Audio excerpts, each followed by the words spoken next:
Selamat pagi Bapak Ibu, Saudara-saudari, dan anak-anakku yang dikasihi Tuhan. Di minggu di awal bulan Juni ini kita bersama-sama memasuki Minggu Trinitas. Jadi kita akan bersama-sama merenungkan firman Tuhan dengan temanya terlibat memulihkan ciptaan bersama Allah Trinitas. Namun sebelum kita mendengarkan firman Tuhan, mari kita bersatu hati di dalam doa. Mari kita berdoa. Tuhan Maha Pengasih, kami bersyukur di mana Tuhan menyertai kami sampai saat ini. Di mana kami dapat bersama-sama beribadah melalui rumah kami masing-masing untuk memuji dan memuliakan nama-Mu. Kami bersyukur atas penyertaan, berkat, dan cinta kasih Tuhan. Dan pada kesempatan Minggu Trinitas ini kami dapat bersama-sama merenungkan firman-Mu.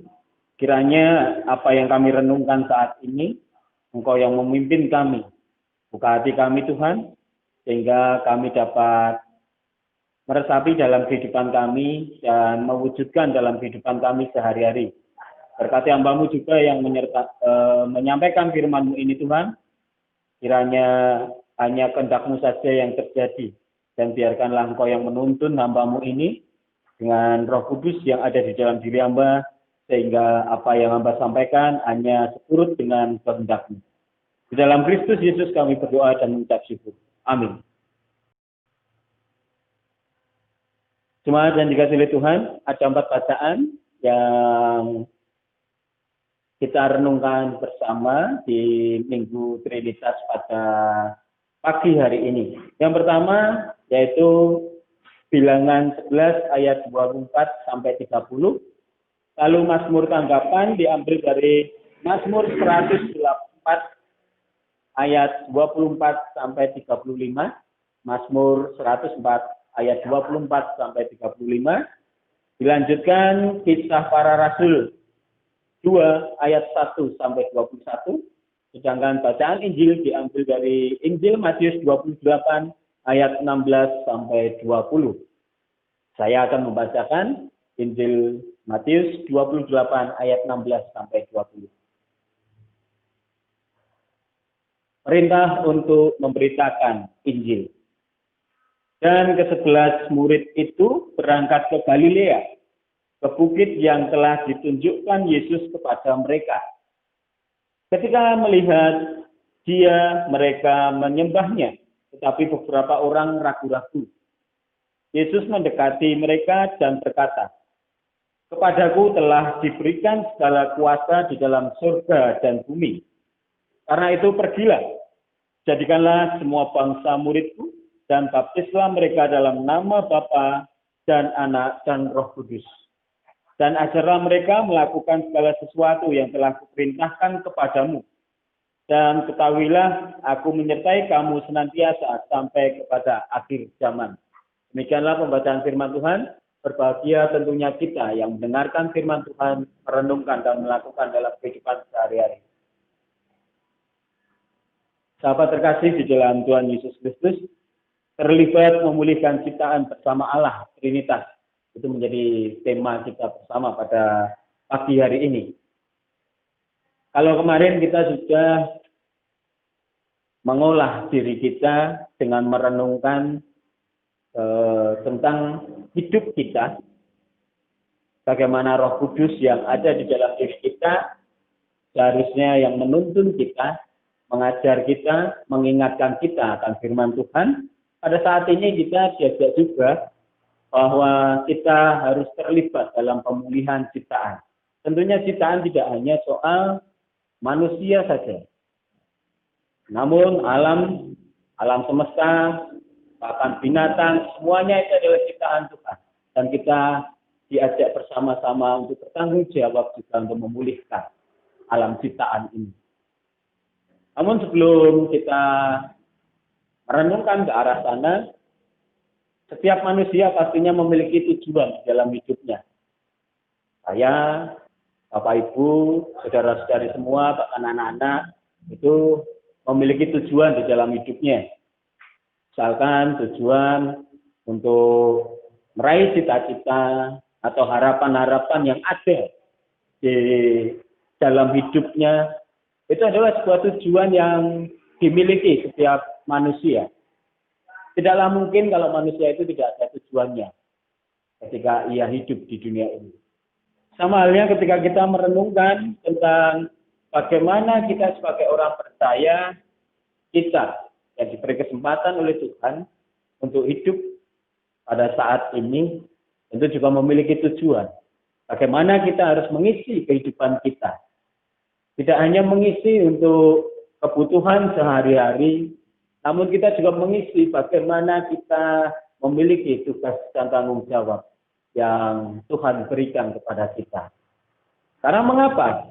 Karena apa yang diwartakan Tuhan Yesus dengan pengorbanannya di kayu salib itu untuk menebus dosa kita, memberi keselamatan kepada kita. Dan keselamatan itu harus kita isi.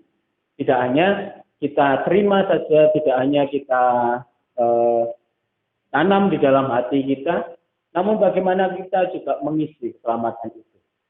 Dan tujuan dari keberadaan kita yang sudah menerima Kristus, mengimani Kristus, menerima keselamatan adalah bagaimana kita mewartakan cinta kasih Tuhan.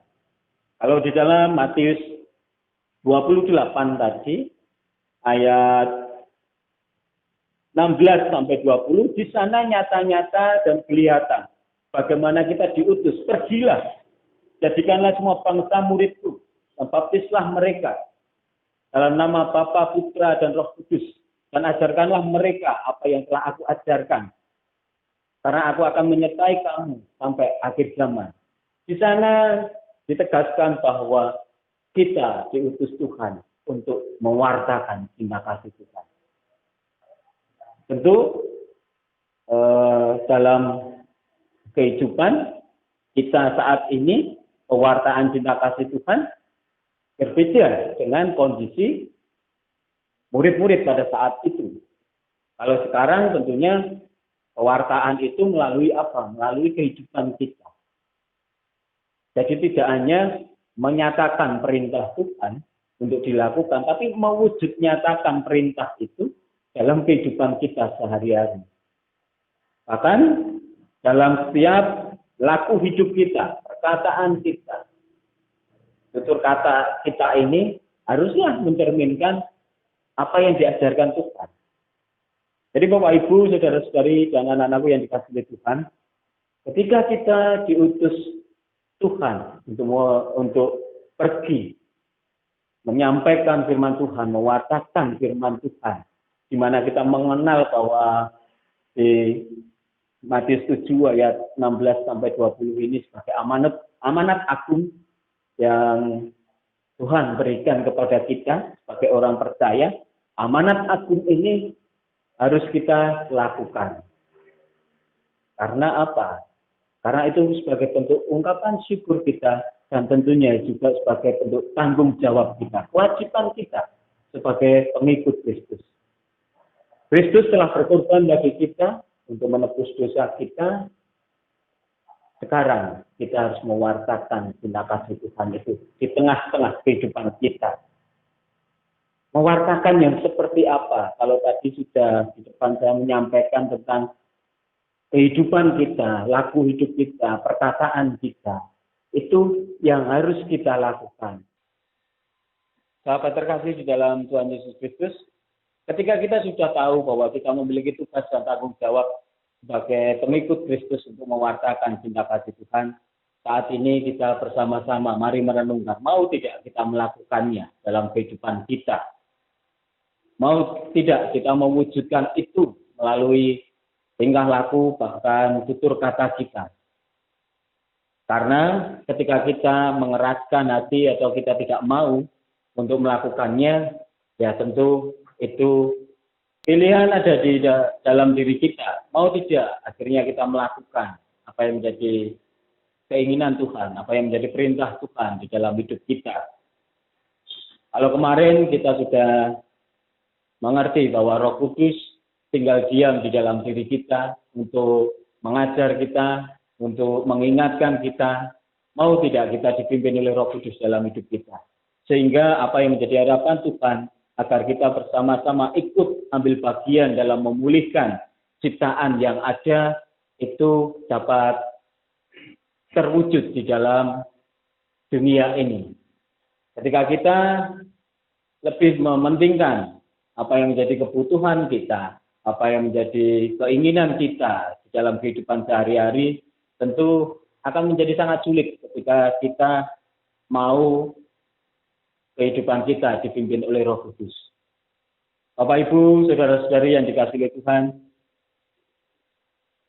mari kita bersama-sama, tentunya tidak hanya soal kita belajar tentang firman Tuhan, tidak hanya kita mendengarkan, bahkan tidak hanya kita meminta berkat dari Tuhan, namun bagaimana kita juga berusaha untuk mengisi kehidupan kita ini. Mengisi untuk apa? Untuk bagaimana kita mengucapkan syukur kita. Jadi apa yang kita lakukan sebagai bentuk ucapan syukur kita kepada Tuhan. Kalau di ayat terakhir, bagaimana ayat 20 mengatakan, dan ketahuilah aku menyertai kamu senantiasa sampai kepada akhir zaman. Ketika kita mau melakukan apa yang menjadi perintah Tuhan, Tuhan senantiasa menyertai kita. Kesempatan yang Tuhan berikan pada kita, janganlah kita sia-siakan. Karena apa? Karena kesempatan itu tentu tidak akan datang kedua kalinya. Karena kita tidak tahu kapan kita akan berhenti atau selesai dalam kehidupan ini. Namun yang pasti bahwa janji Tuhan untuk penyertaan di dalam hidup kita itu ya dan amin. Sehingga jangan ragulah untuk hidup kita ini melangkah bersama Tuhan. Jangan ragu untuk kita melakukan apa yang menjadi kehendak Tuhan. Terlebih di tengah-tengah kehidupan berbangsa dan bernegara yang berbeda-beda, yang tentunya tidak bisa kita hindarkan. Bagaimana kita di sana menanamkan kabar sukacita itu di tengah-tengah perbedaan yang ada. Dengan terus kita membangun kebersamaan, terus membangun toleransi satu dengan yang lain, menghargai satu dengan yang lain. Dan tentunya kita bagaimana mewujudkan, mendatangkan shalom di sana. Damai sejahtera di tengah-tengah perbedaan yang ada. Tanpa harus kita melihat siapa yang harus menerimanya. Namun semuanya, karena memang itulah perintah Tuhan kepada kita. Terhadap sesama kita, terhadap ciptaan yang ada, kita harus mendatangkan damai sejahtera. Itulah tugas, konsekuensi yang harus kita terima ketika kita menjadi pengikut Kristus. Jangan khawatir akan hari esok, karena Tuhan yang telah memberi perintah juga Tuhan senantiasa menyertai kehidupan kita. Kesempatan yang Tuhan berikan, mari jangan sampai kita sia-siakan. Mari kita mengungkapkan syukur kita atas segala penyertaan, segala berkat, segala hal yang Tuhan berikan kepada kita. Sehingga orang yang belum mengenal Kristus dapat melihat kita melalui cerminan kehidupan kita sehari-hari. Mau atau tidak, itu menjadi pilihan kita masing-masing. Kiranya di Minggu Trinitas ini kita diajak untuk memulihkan, itu menjadi semangat bagi kita untuk memulihkan kehidupan kita pribadi, kehidupan terhadap sesama kita, bahkan kehidupan dengan alam ciptaan yang ada. Kepedulian kita untuk mewujudkan shalom itu menjadi tugas panggilan kita. Kepedulian itu tentu timbul dari diri kita, bukan dari orang lain. Jangan kita meminta orang lain untuk melakukan, namun mari kita mulai dari diri kita masing-masing. Tuhan memberkati kita. Amin. Saat teduh sejenak.